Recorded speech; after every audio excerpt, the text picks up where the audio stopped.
A few people asked, hey, are you going to give like a little closing speech thing or whatnot? And I thought about it, and looking outside at my live camera, I was told like, hey, nobody has anything else better to do. So sure, let me say a few words about a few things and see what kind of trouble I can get into. Mary, you may want to leave the room for this. No, just kidding. I think it won't be too bad.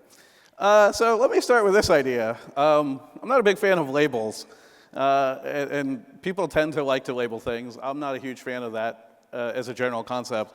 The label that I'm sort of walking around with these days is CEO. I can't get much away from that one. It's kind of my job title. But I notice like here at Surge, we get a lot of different mix of people, and they'll ask like, are you a DBA? Are you a dev? Are you an op? Do you self-identify as one of those? And I think I used to raise my hand for those things, and I don't anymore because now I have this label. And so now I can't be those things. And that's sad, I guess, for me. Not for anyone who works at OmniTI. They're all very happy that I don't do those things. But for me, it's kind of sad. So as a CEO, another label that people say is, hey, you're an entrepreneur. And I don't tend to think of myself as an entrepreneur, although maybe I am. I don't know. I heard this sort of good explanation of what entrepreneurism is, or if you are an entrepreneur.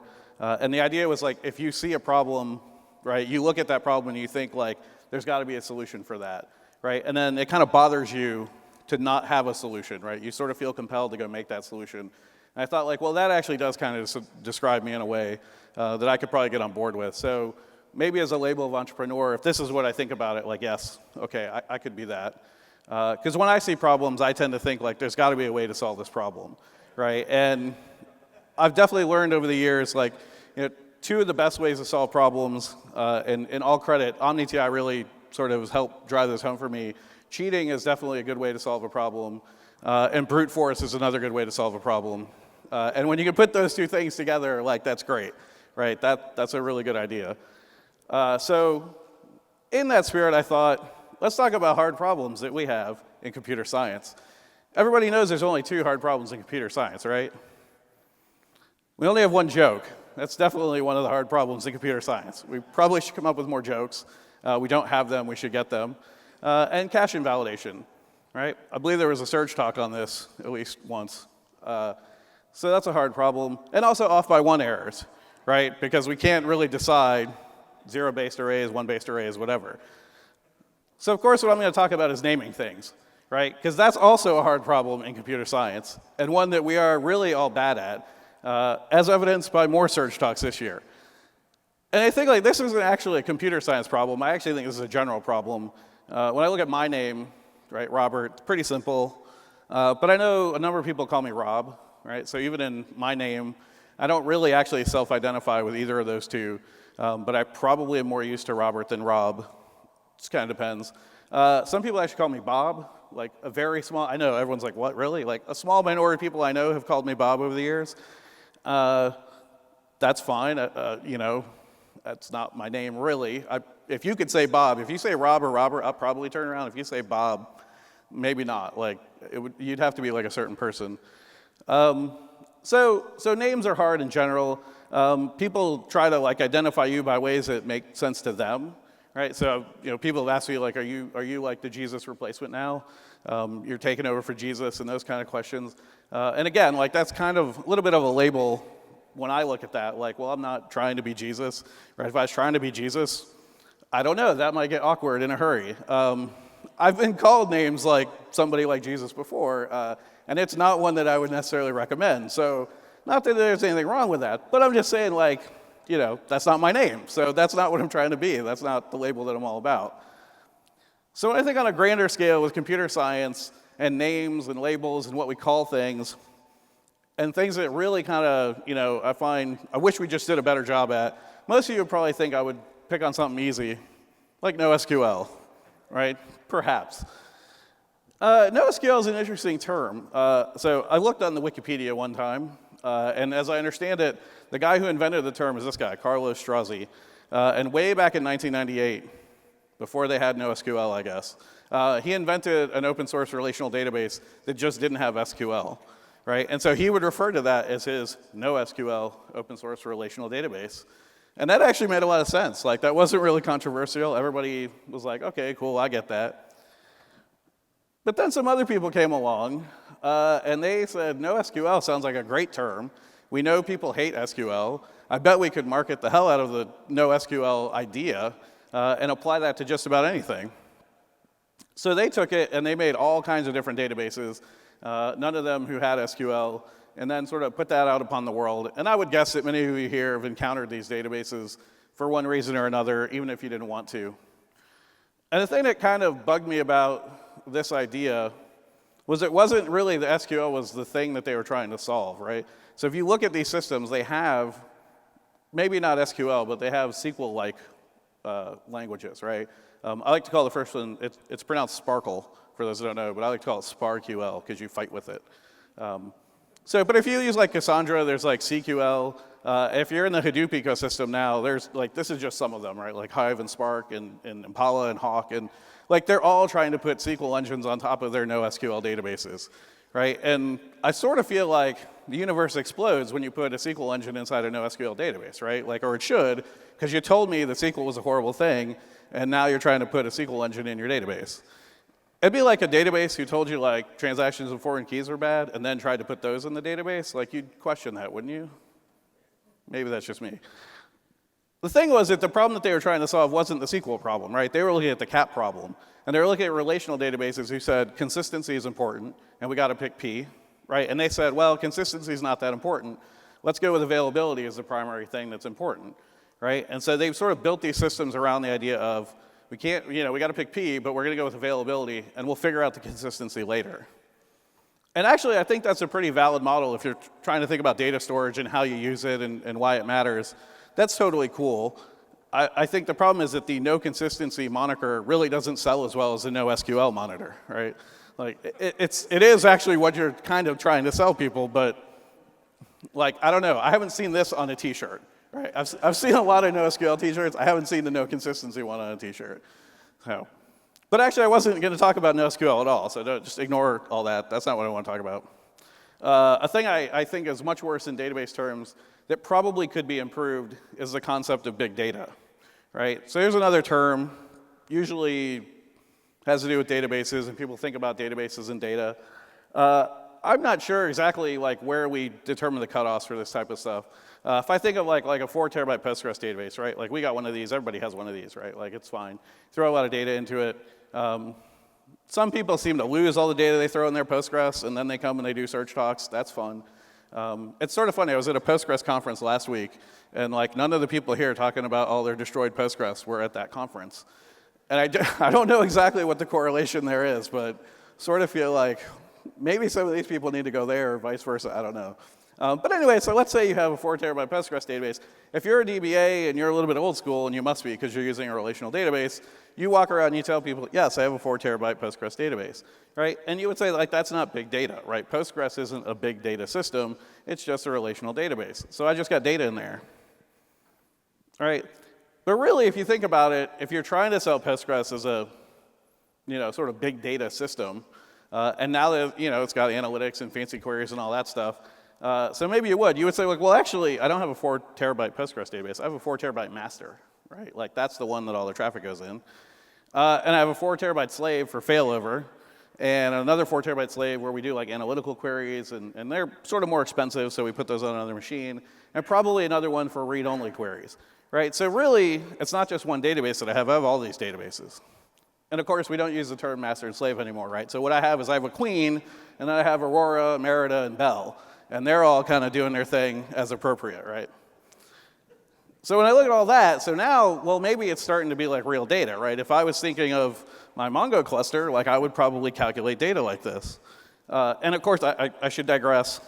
We run everything on ZFS, so of course, when I say a 4 terabyte database system, it's on ZFS compressed, so it's actually like 7 terabytes on each of these machines, right? Like that's, so, maybe not on your operating system, but on mine. Anyway, so we have, a fair amount of data. So now we can talk about, I have a 28 terabyte big data system. And I'm not sure that's actually big data even yet, right? 28 terabytes, it's not small. Like, you actually need to put some operational effort into that. If I really wanted it to be a big data system, I wouldn't use a relational database who has thought about how do I store things compactly and try to like take advantage of that. I would store everything in plain text, right? And then just sort of be like, well, that's the universal interface, which would give me like maybe like a 50 terabyte big data system. And that would be great. I guess. I don't know. Is 50 terabytes big, right? Like, what is big? Some people would say like you need at least 100 terabytes, right? And those aren't the people who have like petabytes of data in their systems, right? And so, like many things in life, I would say it isn't really the size of the data that matters, it's how you use it, right? That's what we're trying to talk about. We're talking about the analytics of the data. When people talk about big data systems, that's what they care about, right? And so I try to sort of like take acronyms I don't like and just change them into something I can live with. So when I say big, I tell people, like, think about it like business impact generating, right? It's still marketing friendly, but it's sort of more accurate. You know, and I know that marketing and accuracy are not things that people tend to try to correlate to each other, but every now and then it gets on me. And so this is like one where I would say like, hey, if you care about big data and you're really wondering what it's all about, this is what it's all about. Storing a bunch of data and being able to figure out how to use it for my business. But actually, like, this wasn't what I was going to talk about either, because like I don't do databases anymore, right? I don't self-identify as a DBA. So I wasn't going to talk about that. I was going to talk about something else that seems to impact my life a lot these days. That might also be controversial, and you'd wonder about that name. And of course, that is DevOps, right? We all hear this term all the time. DevOps totally is a thing, right? You'll hear people talk about the way of DevOps, right? Like maybe you heard this. If you go to any of the DevOps days, and I will admit, like I sort of helped organize DevOps Days DC. Like DevOps is a thing, you know, that I'm interested in and I think is useful. And so being in that community and knowing a lot of the people who were in there for a long time and having been involved with it for a long time, I hear people talk about this, and then people will come and ask me, and they say like, hey, is Surge a DevOps conference, right? And I see tweets where people are like, what are the 10 best DevOps conferences? And when I see them put Surge on there, I'm like, well, that's weird. I don't know. Maybe it's not a DevOps conference. And when I don't see them put Surge on there, I'm like, well, why the hell don't they put Surge on there? Like, you should totally be going to that conference. That's way better, right? And so I have people ask me this question, and I don't know. Like, I guess it kind of depends, right? What is DevOps to you? What does it mean to you? And depending on what your answer to that is, like, you may or may not agree that this is a DevOps conference, right? Some people have a more visceral reaction to DevOps, right? They're a little bit sort of I don't know, offended by the term at this point, maybe. Shock trauma is sort of a thing for them. And I don't blame them, right? Like, again, everyone has this notion of DevOps, and it's a little bit different. I usually tell people, like, I think DevOps is a journey, right? Like, if you're going to go down this path, and I don't mean like a sort of obscure 70s rock band that then got a singer and popularity and bad music. I mean, like, it's a path that you wander, right? Like, through the desert for 40 years, that kind of thing. And so you go on this journey and you sort of think about, well, what is DevOps and how do I break this down and what does it mean to me, right? And you look at those sort of two pieces, and this is what everybody does. They look at it and say, well, right, we have devs, we have ops, and I bet there's people here. Who here is not a dev or an op? Anyone gonna? Yeah, a few of you. Most of the devs and the ops people are left. So ops people know to look at traffic patterns before they leave. So. Anyways, okay, so you look at these two sides. You got devs and you got ops. And so the simple answer is, well, you're bringing development practices to ops, right? That was like sort of one of the first things that we heard about. And, you know, storing configuration as code and telling your ops people to learn how to script things, because ops people didn't know how to script things before like 3 years ago, right? And so giving them that knowledge, some of us sort of thought, well, maybe the better idea is like telling developers to make operable software. Because like I don't see a lot of that out there in the world, right? And I'm totally on board with that as an idea. But whatever, right? So you start thinking about what these things mean. And like we do DevOps consulting at OmniTI, right? And when somebody calls us and says, hey, I've got a DevOps problem, can you help us? Right? And the business guy always says, absolutely. What does DevOps mean to you? Right? And because that's the first question you have to ask. Like, obviously you say yes first, like, yeah, we can help you, right? Like that's not a question. Obviously we're going to do that. But we don't actually know what you want yet, so we need you to sort of clarify that. And actually what we find is for most people, DevOps is basically just automation, right? That's all they're asking for. And their whole world sort of revolves around that concept. DevOps is automation. And I have to clarify, because some of you are actually technical, I would say, like Pat, I know for sure. So when I say automation, what I really mean is configuration management, right, which is sort of not exactly the full scope of what automation could be, but it's usually the full scope of what someone who says DevOps is automation actually is talking about. And that's fine. So, okay, so automation, configuration management, for the rest of this talk, they're the same thing. Just go with that for a little bit. So the idea is like, well, if DevOps means automation to you, it's still actually incredibly valuable, right? And that's a key thing to understand. When you start automating processes, right, whether it's configuration management or other parts of the stack, that's still like super valuable for you, for your coworkers, for the companies you work at, right?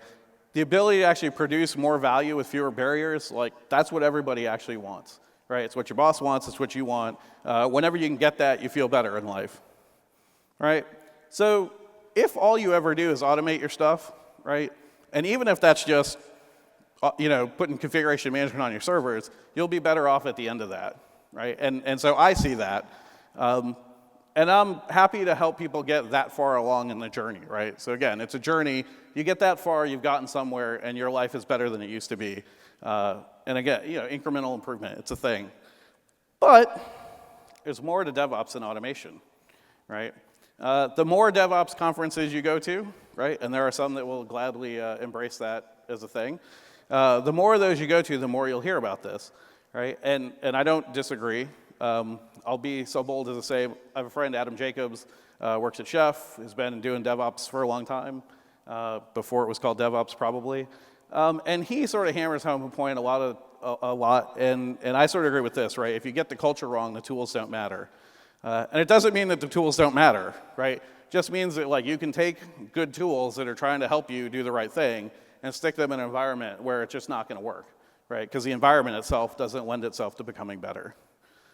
And I would agree with that, right? I've seen that in a lot of places. Again, as consultants, usually people don't show up to our door saying like, hey, I have a system with no problems, could you please fix it, right? Like, it's always broken when they get there. And sometimes it's broken because it's a technical problem, and sometimes it's broken because it's an organizational problem, right? And so we can often go in and we'll start chefing things and then sort of realize like, this is not going to solve everything because chef doesn't really solve your organizational problem. Right? Like you need to understand much more about DevOps, right? And sometimes people are receptive to that idea and we can sort of help them with that and introduce that to them. Other times, well, no, I really would just like the code on the box, please, right? And so, okay, well. So if you're into DevOps a lot, right? Maybe you have DevOps in your title, you're one of those people, right? We have a few of those here, I'm sure, have DevOps in their title. So you probably have a very strong feeling about this whole idea that like DevOps is just automation, right? Just configuration as code. And it isn't that, right? It's developers and operations people working together, right? You're tearing down barriers, so you're like making everyone work together. And the thing like it's funny to me is I sit in some of these conferences and I listen to people sort of wax poetically about this, and they say like that's the true meaning of DevOps is the culture, and you got to get that right. You're getting people to work together. And I think like, well, there's a fucking novel idea. Let's try to get people to work together. Like, no one's ever thought of that before. And it's sort of odd. Like, I mean, getting people to work together is a good idea, right? Like, I wouldn't argue against that. I don't actually think that has anything to do with technology per se, right? Like, every company kind of wants people who work together, right? And can do a better job of that. I can tell you if you really can't work together with people, probably you're not going to have a good time no matter what business you're in. And truth be told, right, if you're trying to be a highly functional organization, again, in any business, right, trying to get cross-discipline teams to work together, that's an absolute must, right? Like, not that everyone's going to, go totally kumbaya and everything, but you've got to actually be able to work together. And people have been trying to solve that problem, I'm going to say at least since the 70s, because I believe all problems were solved in the 70s. Possibly even longer than that, though. I'm not 100% sure, but possibly even longer than that. And in trying to sort of solve this problem, right, like one of the things that comes out of that is having shared goals. Shared goals is huge for an organization. And it's sort of often really easily overlooked, which is a bit weird because you would sort of think like, hey, we all come here for a reason, and we have to think about what the goals of that are. And usually the goals seem very narrow. And I think there's a problem of sort of mixing or conflating the ideas of what your goals are with what your focus is, right? And one of the things that I try to sort of hammer home with people, right, is that focus is a different thing than what your goal is, right? So you can have devs who are focused on application, right, building software that way. Your ops are focused on providing reliable systems for the devs to run their apps on and working together. But in the end, they actually have the same goal. Certainly they should have the same goal, right? Their goal should not be to write software, and their goal should not be to keep the box up, right? That is not the goal of why you're doing what you're doing, right? The goal is to actually keep the business up and running, right? Keep it functional, keep things going. Similarly, if you're working on like open source infrastructure, I've done that for a number of open source projects, right? The goal is how do we keep the project moving forward, right? And the individual pieces that we work on, those aren't the goal, right? I've written like press releases for open source software, and my goal was really not to write press releases, right? But I understood that like if people are going to know about this stuff, somebody has to do it. So I'm going to go in and help with that, right? And that's not why I was there with the project, but again, somebody had to do it, and we have an overall organizational goal of that. So this is good, right? People think about this. And the more you look at that, and you probably start thinking like, well, this probably is how I think about this in my business. One of the key areas in getting people to work together, if you're talking about technology and you're thinking about this DevOps way, right, is actually application deployment and handoffs, right? And that's usually sort of the critical piece where app developers and ops people come together. You could kind of you could say like, well, we have different focuses, the same goal, but we don't actually ever have to talk together, except for this problem. You have to figure out how to do application deployment and handoff, right?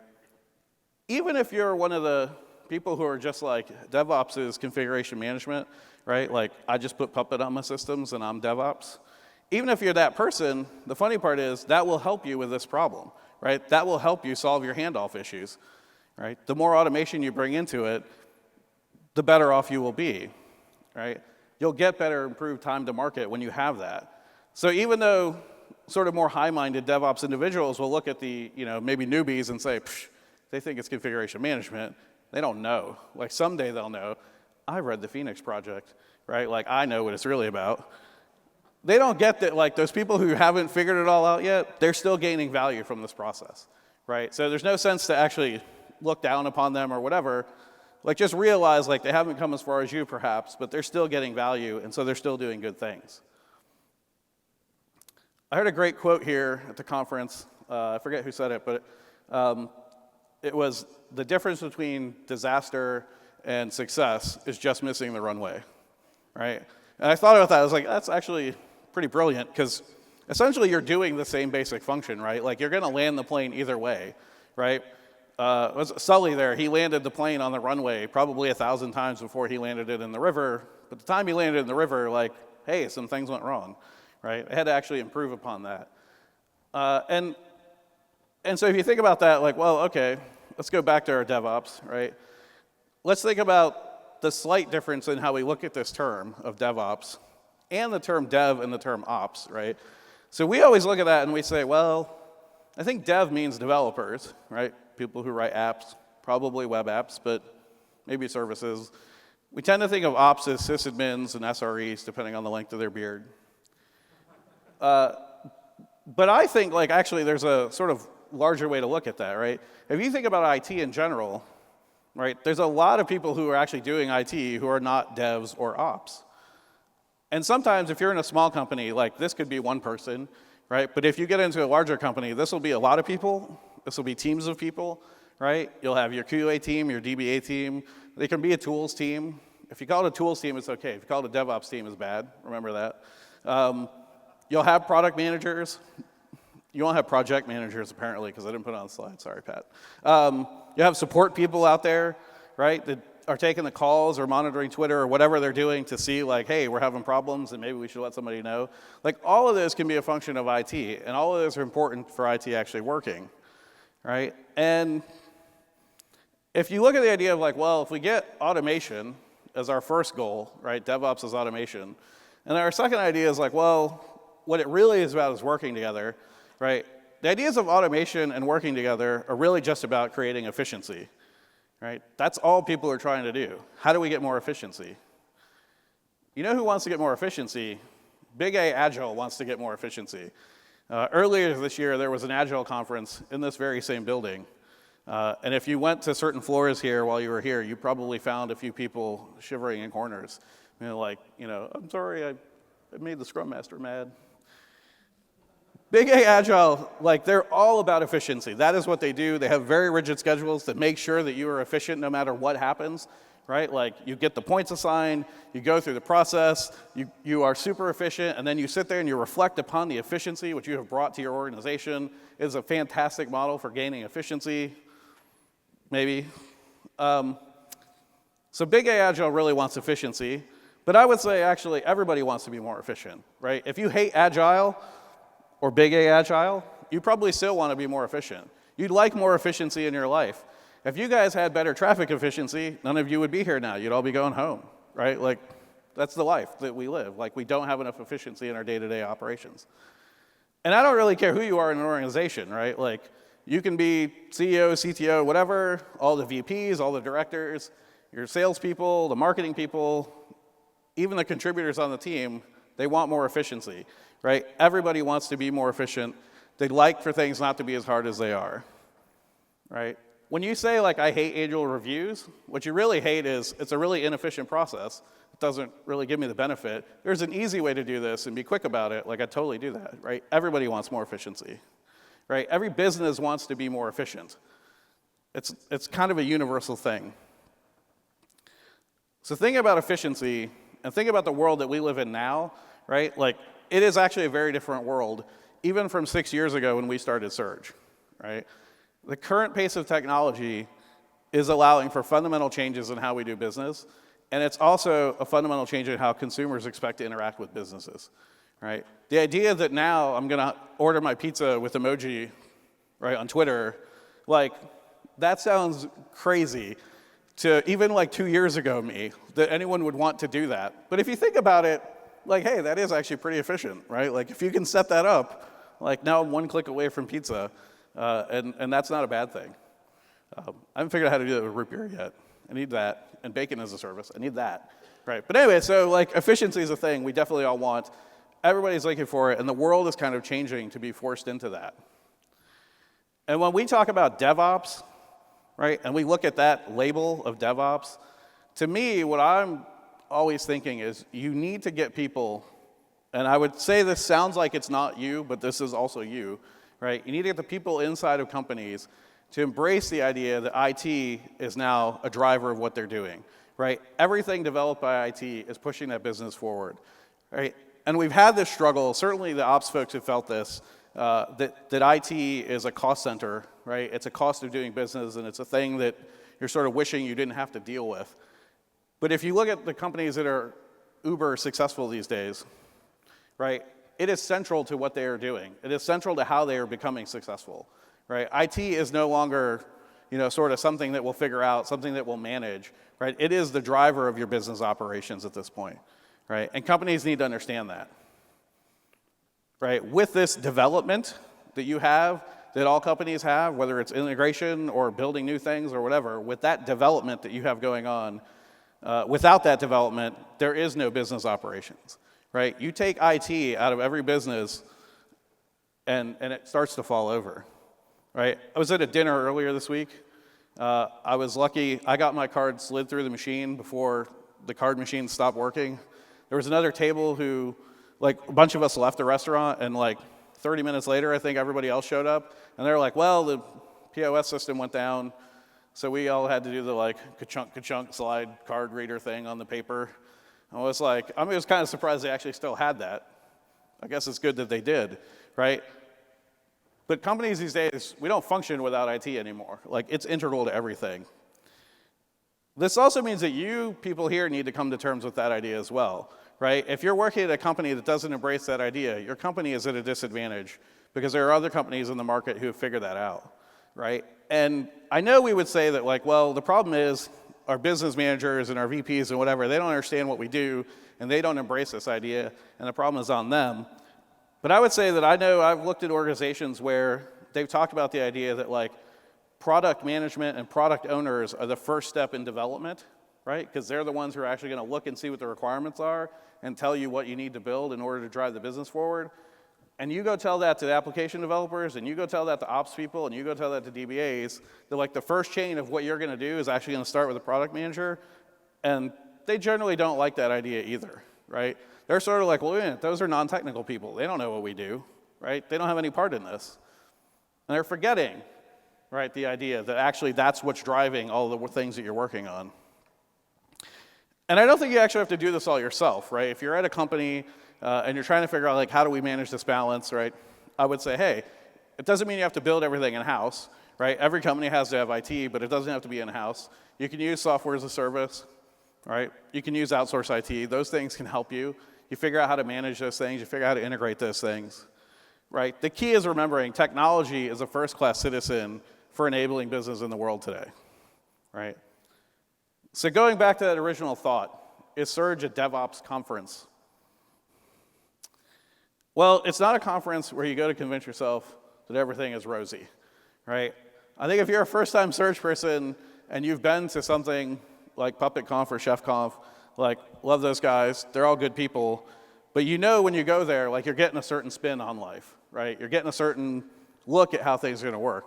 Even worse, go to like one of those Amazon conferences where every talk is by an Amazon person, right? They're going to tell you how awesome Amazon is.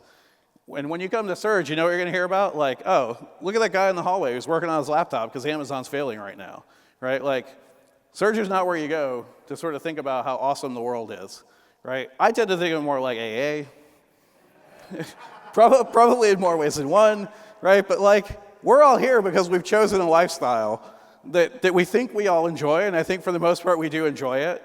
But that doesn't mean you don't need a coping mechanism, right? And so we try to give you one of those here at Surge, right? Like, that's a thing that we want you all to have. We want you to know you're not alone, right? That there are other people who've gone through this, and hopefully we can all work through it together.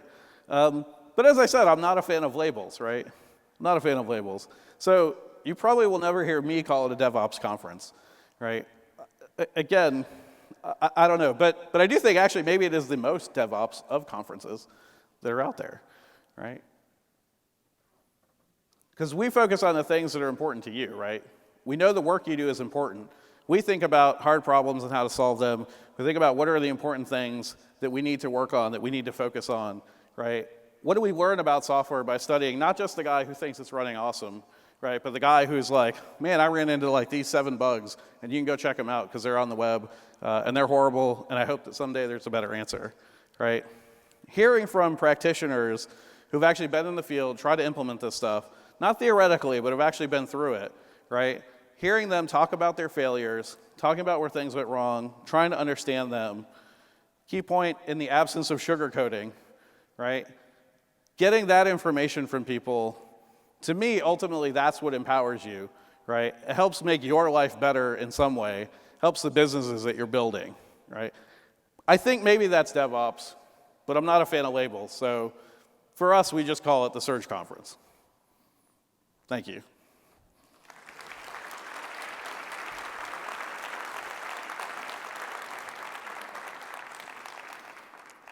Bye, Zach.